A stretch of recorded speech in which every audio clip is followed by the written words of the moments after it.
श्री कृष्ण जी कहते हैं, जिस व्यक्ति को आपकी कद्र नहीं, उसके साथ खड़े रहने से अच्छा है आप अकेले रहे। यदि आप किसी के साथ मित्रता नहीं कर सकते हैं तो उसके साथ शत्रुता भी नहीं करना चाहिए। जब आपके जीवन के चारों ओर हताशा और निराशा हो, जब दुखों ने आपको हर जगह से घेर रखा हो, तब आप सच्चे मन से कृष्ण जी के नाम का दीपक जलाना और अपना सब हाल श्री कृष्ण को सुना देना। श्री कृष्ण स्वयं आपके सब दुख हरने आएंगे। तुम उसके लिए शोक करते हो जो शोक करने के योग्य नहीं है। बुद्धिमान व्यक्ति ना जीवित और ना ही मृत व्यक्ति के लिए शोक करते हैं। मनुष्य का जीवन केवल उसके कर्मों पर चलता है। जैसा कर्म होता है वैसा उसका जीवन होता है। क्रोध की अवस्था में भ्रम जन्म लेता है। भ्रम बुद्धि को नष्ट कर देती है। बुद्धि के नष्ट होते ही व्यक्ति का पतन हो जाता है। प्यार और तकदीर कभी साथ नहीं चलते, क्योंकि जो तकदीर में होते हैं उनसे कभी प्यार नहीं होता, और जिससे हमें प्यार हो जाता है वह तकदीर में नहीं होता। खाली हाथ आए, खाली हाथ वापस चले जाओगे। आज तुम्हारा है, कल किसी और का था, परसों किसी और का होगा। तुम जिसे अपना समझकर मग्न हो रहे हो, बस यही प्रसन्नता तुम्हारे दुखों का कारण है। हर कीमती चीज को उठाने के लिए झुकना ही पड़ता है। माँ और पिता का आशीर्वाद भी इनमें से एक है। वह जो सभी इच्छाएं त्याग देता है, मैं और मेरा की लालसा तथा भावना से मुक्त हो जाता है, उसे शांति प्राप्त होती है। अगर व्यक्ति शिक्षा से पहले संस्कार, व्यापार से पहले व्यवहार और भगवान से पहले माता पिता को पहचान ले तो जिंदगी में कभी कोई कठिनाई नहीं आएगी। फल की अभिलाषा छोड़कर कर्म करने वाला पुरुष ही अपने जीवन को सफल बनाता है। स्वार्थ से रिश्ते बनाने की कितनी भी कोशिश करे, वो कभी नहीं बनते हैं, और प्रेम से बने रिश्तों को कितना भी तोड़ने की कोशिश करें, वो कभी नहीं टूटते। जीवन में समय चाहे जैसा भी हो, परिवार के साथ रहो।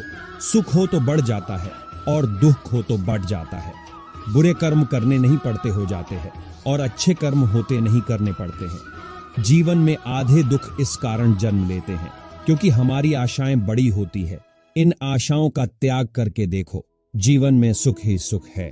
इस संसार में मूर्ख व्यक्ति, अधर्मी, अज्ञानी व नास्तिक प्रकृति का व्यक्ति मेरी शरण स्वीकार नहीं कर सकता।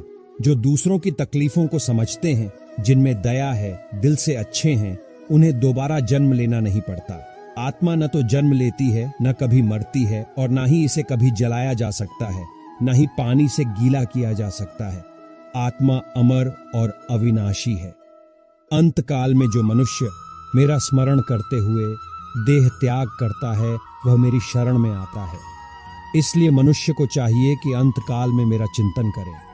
जब हम स्वयं जीवन के शिल्पकार हैं, तो चलो हम अपनी मुश्किलें को हराते हैं, जीवन में मुस्कुराते हैं। जो मन को नियंत्रित नहीं करते, उनके लिए वह शत्रु के समान कार्य करता है। बुराई तो तुम्हें हजारों की भीड़ में भी तुम्हें ढूंढ लेगी, ठीक उसी प्रकार जैसे गायों की झुंड में बछिया अपने मां को ढूंढ लेती है।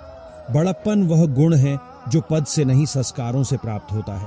परायों को अपना बनाना उतना मुश्किल नहीं जितना अपनों को अपना बनाए रखना होता है।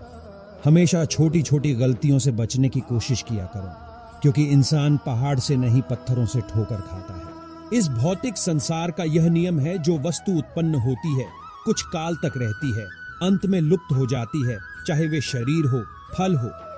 रिश्तों को निभाने के लिए वक्त निकालिए। कहीं ऐसा न हो जब आपके पास वक्त हो तो रिश्ता ही न बचे। न हार चाहिए, न जीत चाहिए।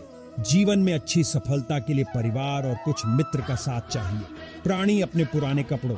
इस भौतिक संसार का यह नियम है, जो वस्तु उत्पन्न होती है, कुछ काल तक रहती है, अंत में लुप्त हो जाती है, चाहे वे शरीर हो, फल हो। रिश्तों को निभाने के लिए वक्त निकालिए। कहीं ऐसा न हो जब आपके पास वक्त हो तो रिश्ता ही न बचे। न हार चाहिए, न जीत चाहिए। जीवन में अच्छी सफलता के लिए परिवार और कुछ मित्र का साथ चाहिए। प्राणी अपने पुराने कपड़ों उतार कर फेंक देता है, नए को धारण करता है। उसी प्रकार यह आत्मा पुराने शरीर से त्याग करके नया शरीर प्राप्त करती है। भरोसा अगर खुद पर रखो तो ताकत बन जाती है, और दूसरों पर रखो तो कमजोरी बन जाती है। आप कब सही थे इसे कोई याद नहीं रखता है, लेकिन तुम कब गलत थे इसे सब लोग याद रखते हैं।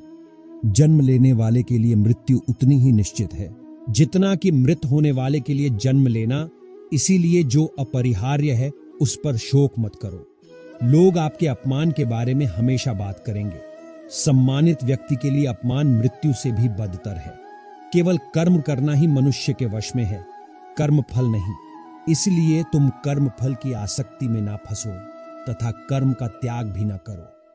संयम का प्रयत्न करते हुए ज्ञानी मनुष्य के मन को भी चंचल इंद्रियां बलपूर्वक हर लेती हैं। जिसकी इंद्रियां वश में होती हैं उसकी बुद्धि स्थिर होती है। फर्क सिर्फ आपकी सोच का है, वरना जिंदगी में समस्याएं कमजोर करने के लिए नहीं, मजबूत बनाने के लिए आती है। जिस इंसान को हार और जीत से कोई फर्क नहीं पड़ता, वो दूसरों की जीत में भी खुश रहता है। जीवन में ऊंचाइयों पर वे ही लोग